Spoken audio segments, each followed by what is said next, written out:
لیکن ایسے لگتا تھا جیسے یہ دھواں محل کو پناہ میں لینے کے بجائے خود پناہ ڈھونڈ رہا ہو۔ محل جو دوسروں کے لیے کبھی بیت کا نشان تھا اب خود اس پر ہیبت طاری تھی۔ اس کی شان و شوکت پہلے جیسی ہی لگتی تھی، جا و جلال بھی پہلے جیسا تھا، مگر اس کے مکین اب صاف طور پر محسوس کرنے لگے تھے کہ اس محل پر آصف کا اثر ہو گیا ہے۔ موت کی دبی دبی ہنسی کی کس کس دن رات سنائی دیتی تھی۔ ایک غیبی ہاتھ کسر کے زوال کی داستان اس کے خاندان کے خون سے لکھ رہا تھا۔ کہاں وہ وقت کے اس تخت سے دوسروں کی موت کے پروانے جاری ہوتے تھے؟ کہاں یہ وقت کے ارد شیر کے مرنے کے بعد اس تخت پر جو بیٹھتا تھا وہ پر اسرار طور پر قتل ہو جاتا تھا؟ دو چار سالار تھے جو فارس کی لرزتی ہوئی ڈولتی ہوئی عمارت کو کچھ دیر اور تھامے رکھنے کی کوشش کر رہے تھے۔ ایران کی نوخیز حسینائیں اب بھی اس محل میں موجود تھیں مگر رقص کی ادائیں نہیں تھیں۔ ساز خاموش تھے، نے چپ تھے، شراب کی بو پہلے کی طرح موجود تھی مگر اس میں خون کی بو شامل ہو گئی تھی۔ پہلے یہاں عیش و عشرت کے لیے شراب پی جاتی تھی، اب اپنے آپ کو فریب دینے کے لیے اور تلخ حقائق سے فرار کی خاطر جام پر جام چڑھائے جا رہے تھے۔ اب مدعے کا محل تخت و تاج کے حصول کا میدان جنگ بن گیا تھا۔ در پردہ جوڑ توڑ ہو رہے تھے۔ اسی محل سے خالد اوران کی سپاہ پر طنز کے یہ تیر چلے تھے کہ عرب کے بدوؤں اور لٹیروں کو فارس کی شہنشاہی میں قدم رکھنے کی جرت کیسے ہوئی۔ وہ کبھی واپس نہ جانے کے لیے آئے ہیں، انہیں موت یہاں لے آئی ہے، مگر اب فارسیوں کو خود اپنی شہنشاہی میں قدم جمائے رکھنے کی جرت نہیں ہو رہی تھی۔ دوسروں پر دہشت طاری کرنے والے تخت و تاج پر خالد کی اور مدینہ کے مجاہدین کی دہشت طاری ہو گئی تھی۔ مدعے میں اب شکست اور پسپائی کے سوا کوئی خبر نہیں آتی تھی۔ جولائی 633 کے ایک روز مدعے میں آتش پرستوں کو اپنی ایک اور شکست کی خبر ملی۔ خبر لانے والا کوئی قاصد نہیں بلکہ حاکم سابات شیرزاد تھا، اور اس کے ساتھ اس کی شکست خوردہ فوج کے بے شمار سپاہی تھے۔ ان کے استقبال کسر کے نامور سالار بہن جازویے نے کیا۔ ان کی حالت دیکھ کر ہی وہ جان گیا کہ وہ بہت بری شکست کھا کر آئے ہیں۔ شیرزاد بہن جازویے نے کہا، تمہارے پاس ہتھیار بھی نہیں، میں تم سے کیا پوچھوں؟ تمہیں پوچھنا بھی نہیں چاہیے۔ شیرزاد نے تھکی ہاری آواز میں کہا، تم بھی تو ان سے لڑے تھے، کیا تم پسپا نہیں ہوئے تھے؟ کیا تم قلعہ بند نہیں تھے؟ بہن جازویے نے کہا، قلعے کے ارد گرد خندق تھی، مسلمان اگر تو نہیں سکتے۔ اتنی چوڑی خندق انہوں نے کیسے عبور کر لی؟ شیرزاد نے اسے تفصیل سے بتایا کہ مسلمانوں نے اسے کس طرح شکست دی ہے۔ میرے سالار نااہل اور بزدل نکلے، شیرزاد نے کہا، اور مجھ سے یہ غلطی ہوئی کہ میں نے عیسائیوں پر بھروسہ کیا۔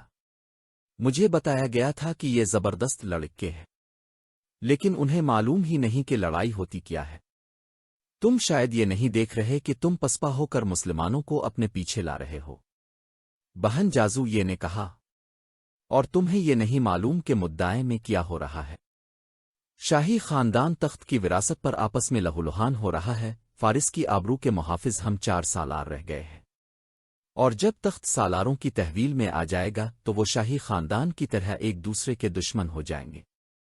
شہزاد نے کے اور رازداری کے لہجے میں کہنے لگا، کیا تم ابھی تک محسوس نہیں کر سکے کہ فارس کی شہنشاہی کا زوال شروع ہو چکا ہے؟ کیا ہمارا سورج ڈوب نہیں رہا؟ شیرزاد بہمن جازویے نے کہا، اس حلف کو نہ بھولو جو ہم نے زرتشت کے نام پر اٹھایا تھا کہ ہم فارس کو دشمن سے بچانے کے لیے اپنی جانیں قربان کر دیں گے۔ تم نے غلطی کی ہے جو یہاں چلے آئے ہو۔ کہاں جاتا؟ این التمر، بہمن جازویے نے کہا، این التمرہ بھی محفوظ ہے، بلکہ یہ ہمارا ایک محفوظ اڈا ہے۔ قلعہ مارا بن بہرام لڑنا اور لڑانا جانتا ہے۔ اطلاع ملی ہے کہ اس نے چند ایک بدوی قبیلوں کو بھی این التمر میں اکٹھا کر لیا ہے۔ اگر مسلمانوں نے الفادے رخ کیا تو ایسے ہی ہوگا جیسے وہ پہاڑ سے ٹکرائے ہوں۔ ان میں پسپا ہونے کی بھی ہمت نہیں ہوگی۔ وہ مسلسل لڑتے آ رہے ہیں۔ وہ جنات تو نہیں، آخر انسان ہیں۔ ان میں پہلے والا دم خم نہیں رہا، لیکن میں نے انہیں تازہ دم پایا ہے۔ شیرزاد نے کہا، میں نے ان میں تھکن اور کم ہمتی کے کوئی آثار نہیں دیکھے، اور بہن مجھے شک ہوتا ہے جیسے وہ نشے میں بدمست تھے۔ ایسی بے جگری سے وہی لڑ سکتا ہے جس نے کوئی نشہ پی رکھا ہو۔ میں یہ نہیں کہوں گا کہ ان کا عقیدہ صحیح ہے، بہن جازویے نے کہا، لیکن میں یہ ضرور کہوں گا کہ ان پر اپنے عقیدے کا نشہ طاری ہے۔ ہم اپنی سپاہ میں یہ ذہنی کیفیت پیدا نہیں کر سکتے۔ تم کہہ رہے تھے کہ مجھے عین التمر چلے جانا چاہیے تھا، شیر زاد نے کہا۔ کیا یہ بہتر نہیں ہوگا کہ میں تمہارے ساتھ رہوں اور اپنی سپاہ کو منظم کر لیں؟ پھر مسلمانوں پر جوابی حملے کی تیاری کریں۔ اب تمہارا عین التمر جانا بھی ٹھیک نہیں۔ بہمن جازویے نے کہا۔ ہمیں سوچ سمجھ کر قدم اٹھانا پڑے گا۔ عین التمر انبار کے جنوب میں فرات کے مشرقی کنارے سے کئی میل دور ہٹ کر انبار کی طرح ایک بڑا تجارتی مرکز ہوا کرتا تھا۔ آج صرف ایک چشمہ اس کی نشانی رہ گئی ہے۔ اس زمانے میں اس شہر کا تجارتی رابطہ دنیا کے چند ایک دوسرے ملکوں کے ساتھ بھی تھا۔ قلعہ مضبوط اور شاندار تھا۔ وہاں کا حاکم اور قلعہ دار ایک فارسی سالار مارا بن بہرام چوبین تھا۔ مارا دیکھ رہا تھا کہ مسلمان فارس کی فوج کو ہر میدان میں شکست دیتے آ رہے ہیں، اور جو قلعہ ان کے راستے میں آتا ہے وہ ریت کا گھر وند اصابت ہوتا ہے۔ اس نے تہیہ کر لیا تھا کہ مسلمانوں کو شکست دے کر فارس کی تاریخ میں نام پیدا کرے گا۔ اس نے یہ بھی دیکھ لیا تھا کہ فارس کی فوج مسلمانوں کو روکنے میں نہ صرف ناکام رہی ہے بلکہ سپاہیوں نے اپنے اوپر مسلمانوں کی دہشت طاری کر لی ہے۔ اس خطرے کو ختم کرنے اور اپنی نفری بڑھانے کے لیے اس نے عیسائی اور دیگر عقیدوں کے قبیلوں کو عین التمر میں اکٹھا کر لیا تھا۔ ان میں بنی تغلب، نمر اور ایاد کے قبیلے خاص طور پر قابل ذکر تھے۔ یہ سب عرب کے بدو تھے۔ ان کے سردار عقا بن ابی عقا اور حزل تھے۔ یہ دونوں اس وقت کے مانے ہوئے جنگجو تھے۔ یہ قبیلے کثر کی رعایا تھے۔ ایک تو وہ خود اپنے آقاؤں کو خوش کرنا چاہتے تھے، دوسرے یہ کہ مارا بن بہرام نے انہیں بہت زیادہ مراعات اور انعامات دینے کا وعدہ کیا تھا، اور فارس سے وفاداری کی تیسری وجہ یہ تھی کہ ان قبیلوں کے سرداروں اور دیگر بڑوں کو احساس تھا کہ مسلمان صرف ملک فتح کرنے نہیں آئے بلکہ وہ ان کے عقیدوں پر حملہ کرنے آئے ہیں اور ان پر اپنا عقیدہ مسلط کریں گے۔ اس رات عین التمر میں بہت بڑی ضیافت دی گئی۔ یہ جشن کا سما تھا۔ ایران کی بڑی حسین ناچنے اور گانے والیاں اپنے فن کا مظاہر ہے کر رہی تھیں۔ یہ ضیافت ان بدوی قبیلوں کے سرداروں اور سرکردہ افراد کے اعزاز میں دی گئی تھی۔ شراب پانی کی طرح بہہ رہی تھی۔ ان بدوؤں نے ایسی ضیافت اور ایسی عیاشی کبھی خواب میں بھی نہیں دیکھی تھی۔ بڑی خوبصورت اور جوان عورت انہیں شراب پلا رہی تھیں اور ان کے ساتھ مخش حرکتیں بھی کر رہی تھیں۔ مورخوں نے لکھا ہے کہ اس کیفیت میں جب ان پر شراب اور عورت کا نشہ طاری تھا، بدوی قبیلوں کے ایک سردار عقا بن ابی عقا نے مارا بن بہرام سے کہا کہ وہ اپنی فوج کو پیچھے رکھے اور بدوی قبیلے آگے جا کر مسلمانوں کو عین التمر سے دور جا کر روکیں گے۔ اگر تم ایسا ہی بہتر سمجھتے ہو تو میں اعتراض نہیں کروں گا، مارا بن بہرام نے کہا، لیکن مجھے ڈر ہے کہ تمہارے قبیلے ہماری فوج کے بغیر نہیں لڑ سکیں گے۔ ہم عربی ہیں، عقا نے کہا۔ عربوں سے لڑنا صرف ہم جانتے ہیں، عرب کے ان مسلمانوں سے ہمیں لڑنے دو۔ فارسیوں نے ان کے مقابلے میں آ کر دیکھ لیا ہے۔ مشہور مورخ طبری نے مارا اور عقا کی یہ گفتگو انہی کے الفاظ میں اپنی تاریخ میں شامل کی ہے، میں تسلیم کرتا ہوں۔ مارا بن بہرام نے کہا، تمہاری بہادری کو میں تسلیم کرتا ہوں عقا۔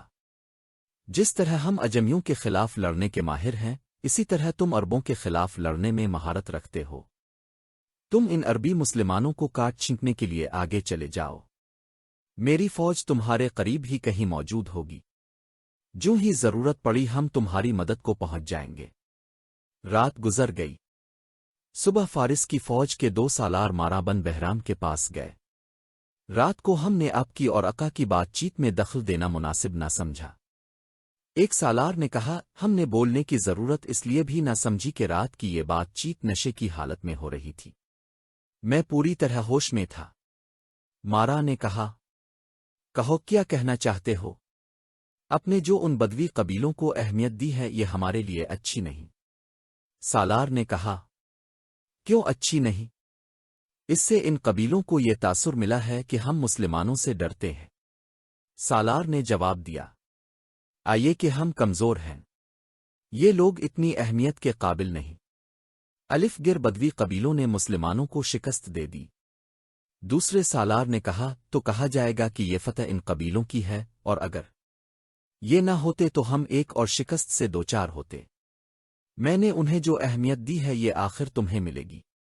مارا نے کہا، کیا تم تسلیم نہیں کرتے کہ ہم پر حملہ کرنے وہ شخص آ رہا ہے جس نے ہمارے نامور سالاروں کو موت کے گھاٹ اتار دیا ہے اور اس خالد نے فارس کی شہنشاہی کی بنیادیں ہلا ڈالی ہے؟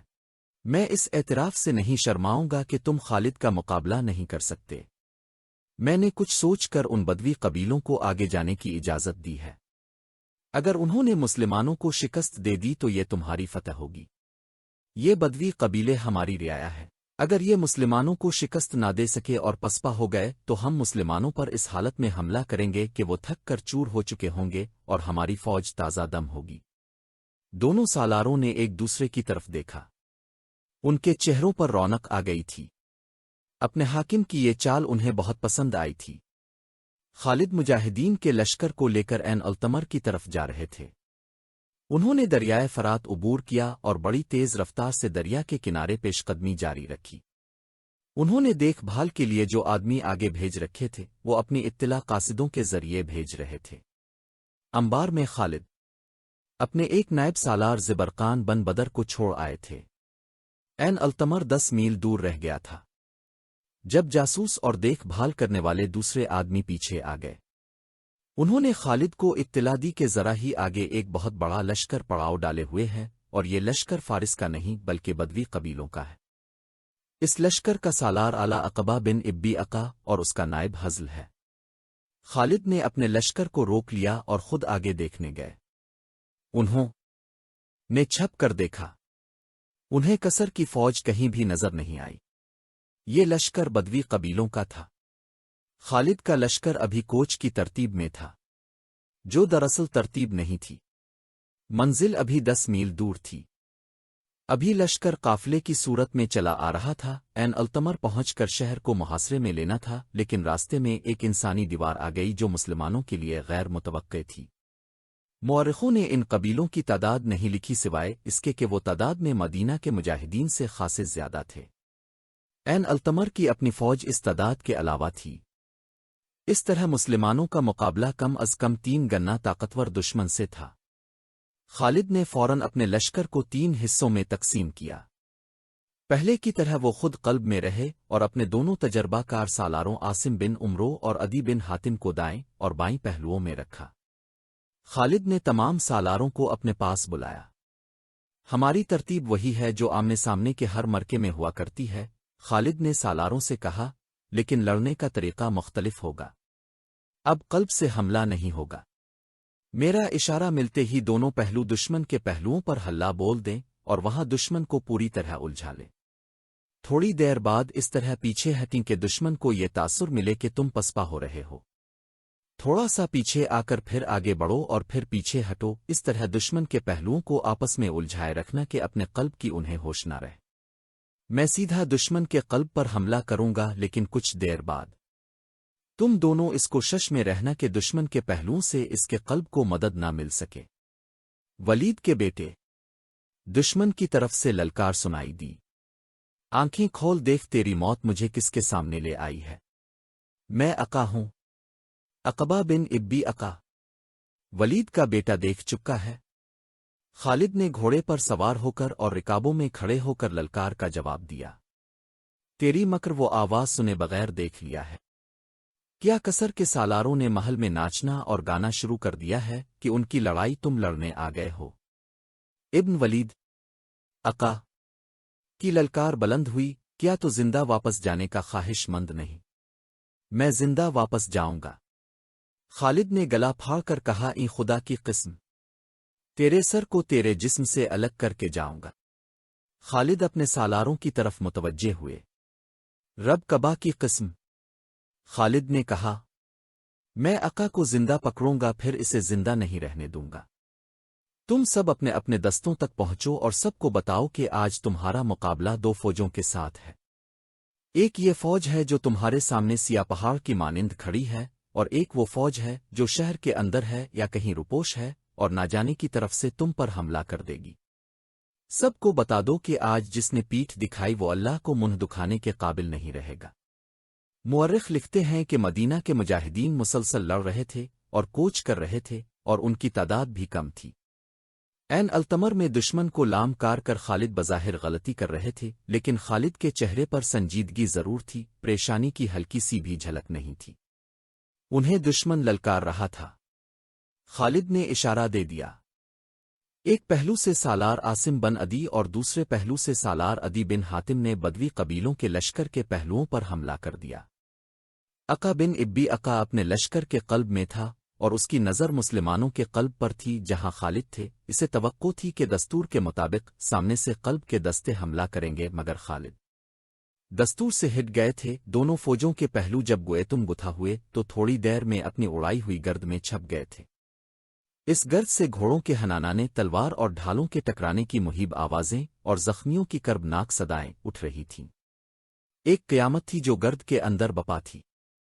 پہلوؤں کے دونوں سالاروں نے خالد کی ہدایت کے مطابق اپنے دستے پیچھے ہٹائے۔ بدوی قبیلے اس خوش فہمی میں مسلمانوں کے پیچھے گئے کہ مسلمان پسپا ہو رہے ہیں۔ وہ جوش و خروش سے نعرے لگا رہے تھے، لیکن مسلمان رک گئے اور انہوں نے دشمن پر ایسا دباؤ ڈالا کہ وہ پیچھے ہٹنے لگے۔ مسلمان ایک بار پھر پیچھے ہٹنے لگے۔ بدوی پھر ان کے پیچھے آ گئے۔ اس طرح مسلمانوں نے دشمن کے پہلوؤں کو ایسا الجھایا کہ انہیں اپنے قلب کی ہوش نہ رہی۔ گرد اتنی زیادہ ہو گئی تھی کہ پتہ ہی نہیں چلتا تھا کہ اس کے اندر کیا ہو رہا ہے۔ خالد بڑی غور سے دیکھ رہے تھے۔ ان کی نظر عقے پر تھی جو مورخ بلازری اور تبری کے مطابق یہ دیکھ کر پریشان ہو رہا تھا کہ مسلمانوں کا قلب کیوں آگے نہیں بڑھتا۔ مسلمانوں کے قلب کے دستوں کا انداز کچھ ایسا ڈھیلا ڈھالا سا تھا جیسے وہ حملہ نہیں کرنا چاہتے۔